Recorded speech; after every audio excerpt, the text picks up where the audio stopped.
welcome back to Whovo Review. We have 3 characters here to talk about a character-filled episode. And I have Lewis to thank for calling us all characters. Hi, I'm Farrar. This is Lewis. Hi there. This is Paul. Hey, what's up? And we are discussing the Zygon invasion. We're back to the deceptive titles now with Doctor Who, because they were already there, weren't they? Embedded, as it were. Well, first of all, I should mention that this is Peter Harness's second episode for Doctor Who. The first one was Kill the Moon. Yes, I'm really hoping that he makes up for that. Well, he sticks the ending. I think redemption is on the way, because this episode was pretty good. Oh, it was great first part. Yeah, it did the job. It definitely whetted the appetite for what as a first parter is supposed to do. Many layers to this. Yeah, it works on a lot of different levels. Some people were finding the topical nature of it. Some people found it, this is kind of strange, depending on who you ask. Some people thought it was very subtle, and other people thought it was very heavy-handed. I thought it was rather Sledgehammer-like. Yeah, I thought it was pretty obvious. You know, I thought it was great.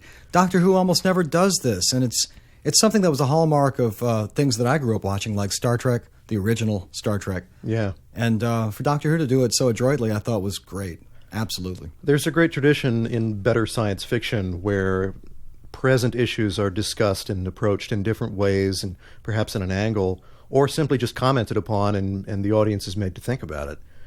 Present-day topics, but in a different setting. And in this case, this is set almost present day, or perhaps 15 minutes into the future, as it were. But contemporary topics with a contemporary setting and a modern audience, and done in a very clever way, I think. And I have to give kudos to you guys, because Paul basically summed up the essence of this two-parter when he said, "Let Zygons be Zygons."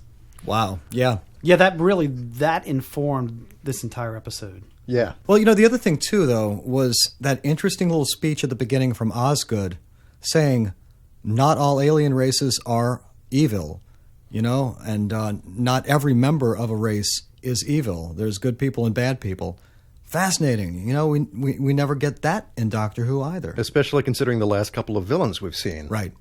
Yeah, irredeemable. Yeah, the Fisher King and the Meyer were just completely caricatures of evil. One note, Monster of the Week type characters. Yeah. By the way, I would just like to mention we need more names starting with Oz in Doctor Who. Now that we've had Osgood, Oswin, and Oswald, I'm waiting for Osborne. That one seems pretty obvious. Stephen Moffat, the Wizard of Oz. That is not a coincidence. Of course it's not. It can't be Nothing a coincidence. is. It can't be a coincidence. Yeah, they are related, and I've got a theory about that. Okay.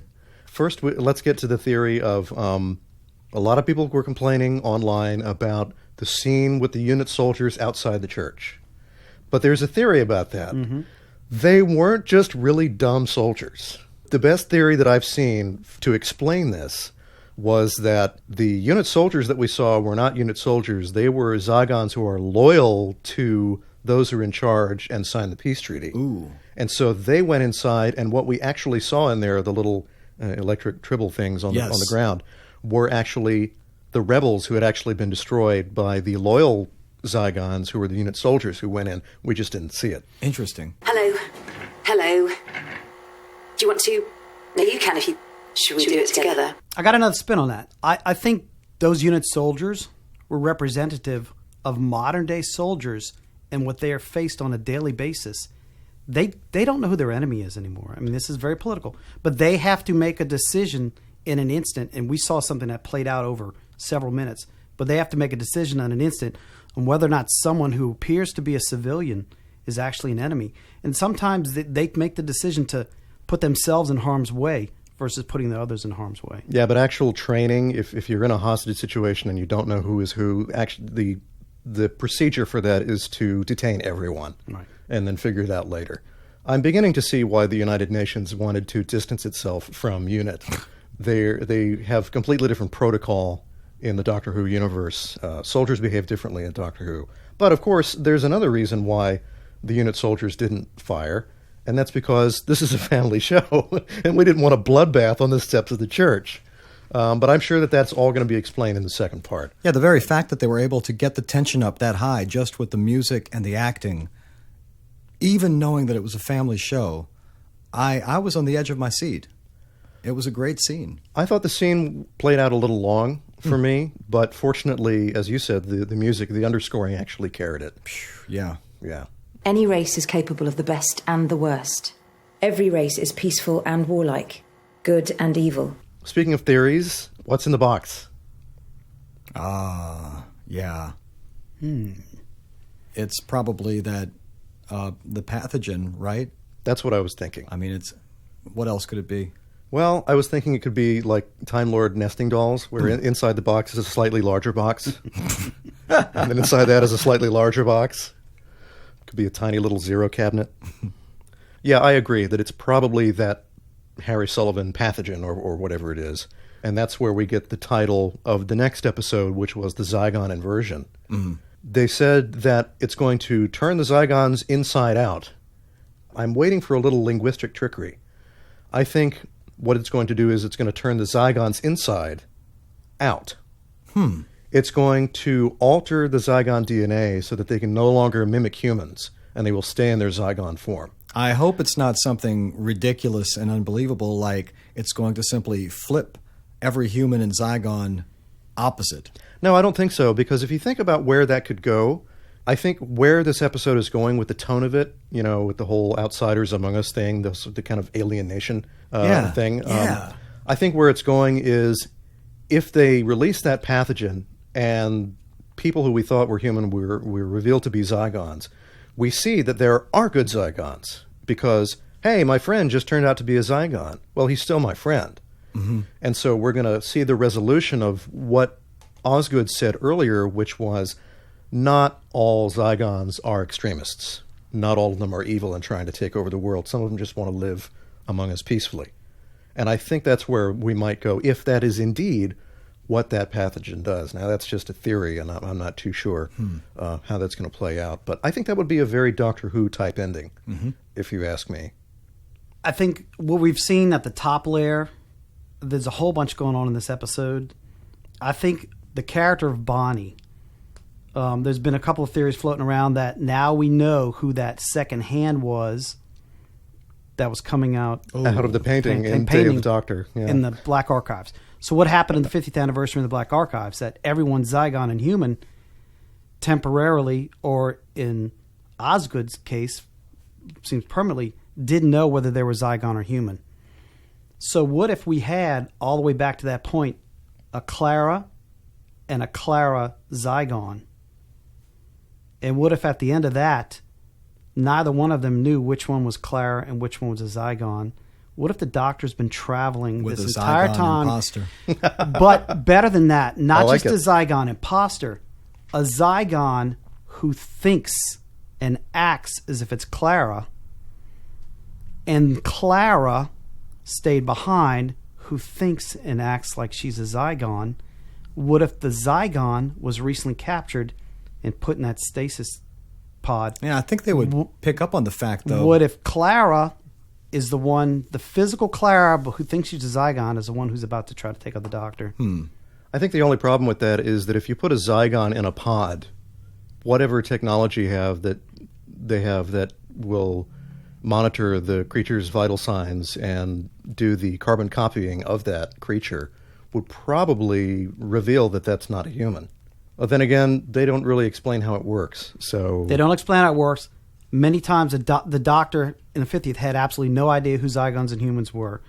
Zygons, when they are in human form, may not be able to discriminate between the two. I think that would be, I don't know if you've seen some of the stuff that Moffat's been quoted as saying that Clara is dead, it's going to shock you, blah, blah, blah. But her actual ultimate end, how would it be if it turns out that the Doctor's been traveling with someone who thinks they're Clara, who isn't Clara, and the real Clara is the one who ultimately he has to end up killing, who thinks she's a Zygon. Her end has to be something spectacular. Yeah, it does. Really, to satisfy the fans. Well, and to satisfy Clara, I mean, for 3 years she's been shouting, "I deserve better, I need more." So she's got to get a big send-off. Yeah, for her to go out as a bad girl would be pretty awesome. I still think it would be fitting to have her memory wiped and dumped back on Earth. Oh, a.k.a. Donna? Yeah, sorry, you know too much. A.K.A. Donna, Jamie, and Zoe. Yeah. Yeah. But I guess that's just me. He called it the Osgood box. If you've been paying attention, you'll be able to guess why. What did this episode remind you guys of? X-Files more than anything. I got a little X-Files vibe. I got a little Alien Nation. I don't know if anybody That's remembers a good call. I remember that TV show. Yeah. Yeah, a little Alien Nation. And I think there was a big finish called the Zygon Who Fell to Earth, where it was just one Zygon, but apparently he made the choice not to follow the Zygon ways, I guess, of invading and conquering. Fell in love with a human, took human form, and decided to stay that way. The dark side of that is, in order to stay human, he had to keep his human locked up in the basement. Aha. So, And of course, they reversed that, apparently reversed that by saying that they no longer need the human host, and they can kill the human host now. Yeah. And keep the body print as long as they don't have any new developments. It just stays locked in whatever state it was. yeah, I'm fuzzy on that because Yeah, it's very fuzzy. they still have all those pods underneath Clara's housing development. Yeah, I don't know. Was that a lie? Was that... they don't usually lie when it comes to stuff like that. They usually just say something to undo the previous version. I mean, for that matter, let's see. There's been no mention of the Scarazin. That was an interesting old, Not at all. Yeah. so that's been kind of jettisoned. People have been asking, where are all the Scarazins? Right. So that's gone. And, Yep. we've seen the organic control panel. That's kind of a cool callback to the old Zygons, but not the... didn't they have a weapon in their hand? Some sort of a paralysis power from their hand? Yeah, now it's just a death ray.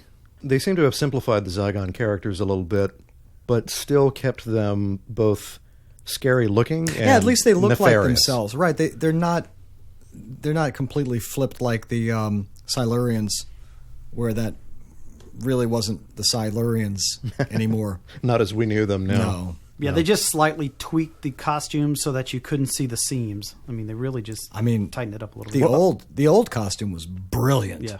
I love the faces, though. Yeah.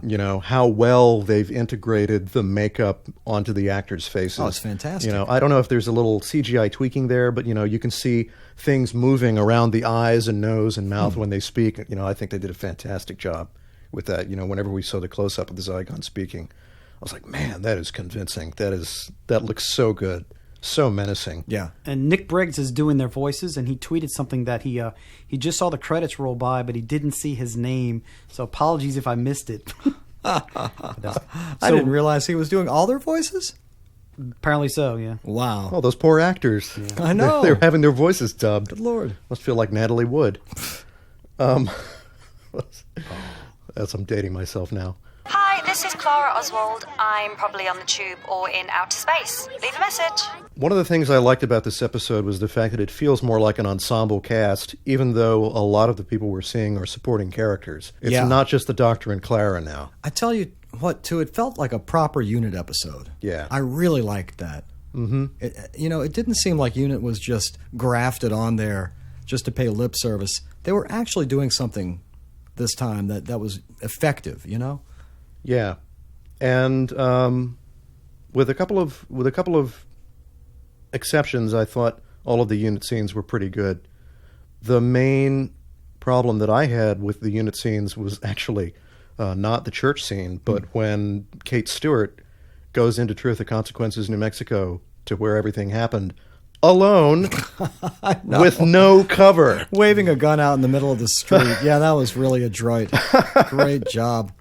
And I thought, do you not at least have some sort of aerial coverage and a radio? Yeah. Pretending to be a couple of 7-year-olds is a splendid way to conceal your blobbiness. All right, the plane. I don't think we saw the plane explode. A lot of the reviews of the episode that I've seen have assumed that we've seen it. It's like that cognitive dissonance thing. Okay. Reviewers online are saying, well, now that the Doctor's plane has been blown up, what happens next? Wow, really? But we didn't see that. They jumped to that? Because they cut away right before whatever happened with the... Well, yeah, that was kind of the whole point of the bazooka. cliffhanger. Yeah. We heard the missile launch. Yeah, we heard the missile launch. By the way, the number on Clara's missile launcher, DMC-12. By the way. I thought that was a nice touch. There was a lot of little touches in this episode, you know? Yeah, the painting that portrait of of the William first Doctor. Hartnell on the wall, that was great. Kate Stewart saying something occurred in the 70s, 80s, you know. Yeah, God, I fell out my seat. That was hilarious. So now Kate's been replaced, potentially. Or was she already? Or was she already? One of the promo shots for this upcoming episode has Peter Capaldi's Doctor looking straight forward. He is flanked by his companion, who's a Zygon, his future companion, who's a Zygon, his best friend's daughter, who's now a Zygon, and the first thing that pops up into his mind is how his tonsils felt the last time he kissed one. Would that be Queen Elizabeth Zygon? Yes, it would be. Nice. There will be truth. Or there will be consequences. I wonder if they really thought this out back when they were scripting Day of the Doctor. Of course not. But there's just enough material there. Kudos to the writer of this episode. Yeah. You know, for taking those few threads and weaving things into them and making something really cool. I hope the second part doesn't disappoint. I'm really excited to see it. Yeah, I have to say, I'm sure a lot of people were impressed enough by the clever way that they brought back Osgood that they didn't hold it against the writer. You know, I thought that was rather clever. Well, and you know, that actress is known for being a comedic actress, but I thought she played her serious scenes quite well. Yeah. I actually like the character now. I didn't before. There's a lot more depth to the Well, character. they've given now. her a reason, Yeah. you know. Yeah. Gotta love the question marks. Sure you do. But back to the plane, though. Yeah. See, okay, here's my theory. He talked about how he wanted to go in the plane and not in the TARDIS because he wanted to go pouncing around in the big plane. If the Doctor at that point knew that Clara was a Zygon, he wanted her to overhear that he was going to take the plane. Right. So that she could plan to destroy it. Therefore, he's not on the plane. It's a decoy. And she's going to shoot it down. So the plane goes down, the Doctor's not killed, and that's where episode 2 picks up. Nice. That's where I think we're going to Yeah. go. I mean, that's how I would write it, but then again, I'm not a TV writer, so... Well, hostile action displacement dispersal system, HADDS, kicks in. The TARDIS wasn't actually on the plane. Maybe the TARDIS is the plane, chameleon circuit. Ooh. Yeah, maybe he finally repaired it. A little time flight reference. Did you just call yourself Dr. Disco? I was very impressed by this episode. Definitely a high water mark for this entire season, if not Capaldi's entire tenure. He's once again really come into his own. I love the character stuff. I love the rock and roll Doctor, you know, brooding while he plays Amazing Grace Holloway on his guitar. Thank you.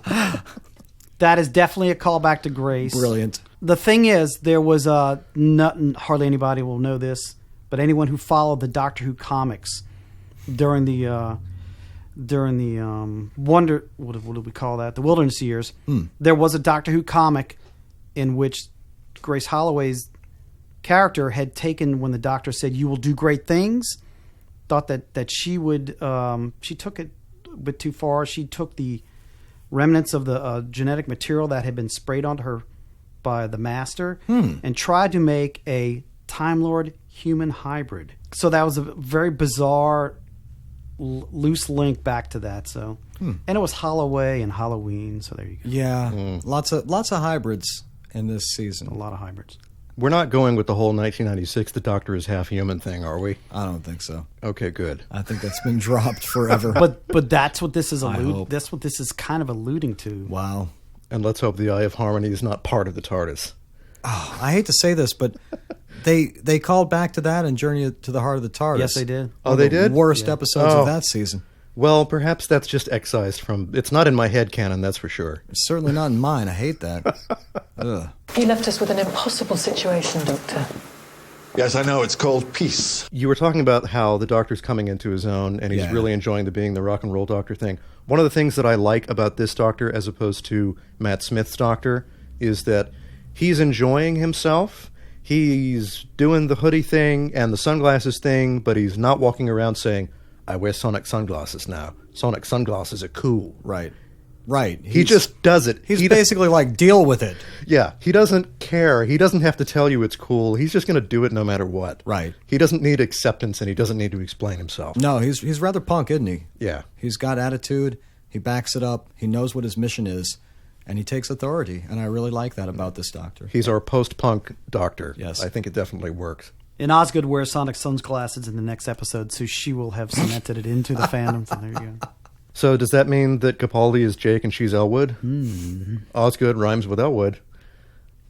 She's never sported any first or second Doctor accoutrements, has she? Not yet. Maybe she plays the recorder. I'm waiting for it. I got to say, though, they really redeemed her character. For me, anyway. Well, they gave her a purpose, really. They gave her a personality. Yeah.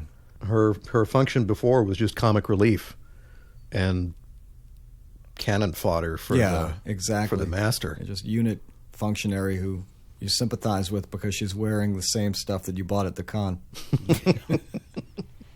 Or made yourself. True, yeah, in my case, in your case. Yeah. By the way, the funniest theory that I've heard about the plane is that actually that plane's going to be destroyed, but then a giant dragon is going to lay a plane-sized egg. And it will hatch into a new plane. And there we go. Oh, I couldn't even get that one out with a straight face. I'm so sorry. He doesn't wait until the last 10 minutes to ruin the episode. He just ruins it right out the gate on the second installment. Wouldn't that be great? Yeah. The Zygons versus the space chicken. That'd be great. A space chicken in every pot. We have been betrayed. Parting thoughts? Do we think the resolution of this episode is going to be a line of demarcation with regards to characters or the series in general? Or do we think it's going to be, you could have placed this anywhere? Gosh. You know, to be quite honest, this episode, to me, just getting into it, the whole setup was so intricately wrought and heavy. I really found myself thinking, this could be an entire American science fiction series. You know? This could be the premise and pilot of an entire, like, Alien Nation, you know? And here we are with Doctor Who just doing it in 2 episodes. Amazing. Yeah. But, I don't know, it could be a game changer. I mean, well, you're almost... How many Zygons did they say had been... 20 million. 20 million. Okay, so not doubling the population of Earth or anything crazy like that. Not twice the population of New Mexico. Right, a lot of illegal aliens have been introduced into, you know, currency. Yeah. So, yeah, that's a big thing. That's a game changer right there. But more personally, like with regards to... I mean, the characters? Could we potentially get an Osgood... Companion? Could we potentially get something dramatically changes with Clara's character, whether it's in regards to Clara, Bonnie, whatever. Now, we do have a Clara in future episodes because we've got those spoilers out there. But, Okay. But what version? I didn't know about that, so yeah. Oops, sorry. Yeah. So she's not going to buy it in this episode, is she? Maybe Osgood and Clara get together and they're girlfriend and girlfriend, and they end up traveling in the TARDIS with the Doctor. One of the things that Moffat always likes is to have the Doctor with a couple. Wow. And they've been hinting with Clara kissing women, you know, so you never know. Interesting. She said Jane Austen was a fantastic kisser. It's out of nowhere, but okay. I don't know, it could be. Who knows? Or could be traveling with any other Zygon, you know. Yeah. That would make for an interesting companion. Not since Frobisher would we see... Yeah, you know, that would give him a chance a non-humanoid alien. I mean, that would give him a chance to travel with an actual alien character without having to do makeup every week. There's something that is really unanswered about the Zygons. When they absorb your personality. How much do they get? Yeah, what does that mean? Are they simply play acting? Yeah, I mean, that could explain some selective amnesia on the part of the Zygons impersonating humans, like we saw in the unit scene outside the church. Right. Obviously, they don't have all your memories. Right. So it's just a convincing imitation. And if they no longer need to have the human alive, does that mean that they just take what they want and then discard the human, and they no longer have that source of information, so what they've got is what they've got at that point? I guess. as usual, not very well explained, and it probably will never be explained.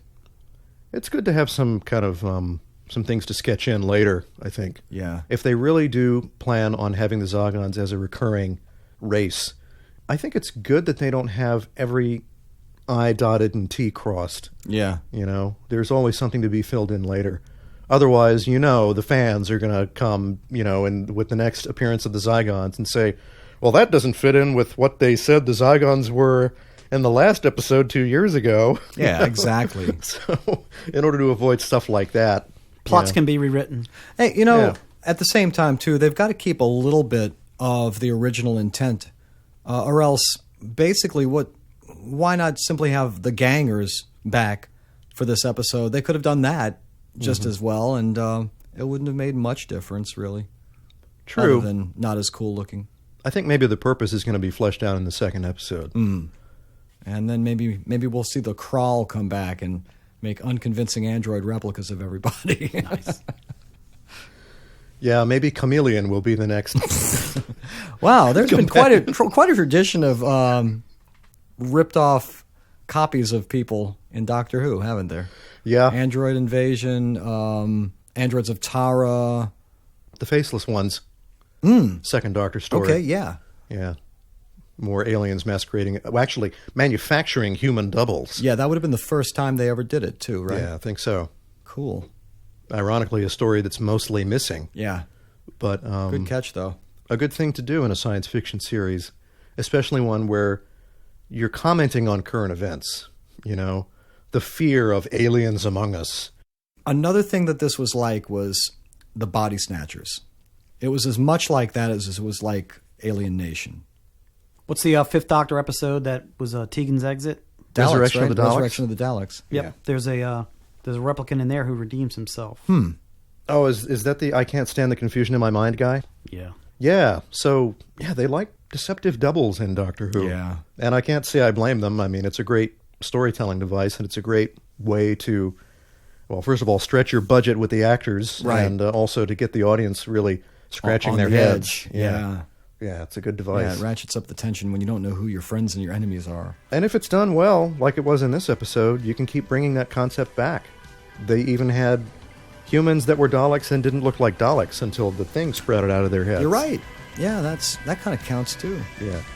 So it's a good thing. It's a good Hybrids thing all to around. Half diesel, half electric. All right, guys. I guess that about covers it. We'll see you next week. I liked it. All right. Cheers.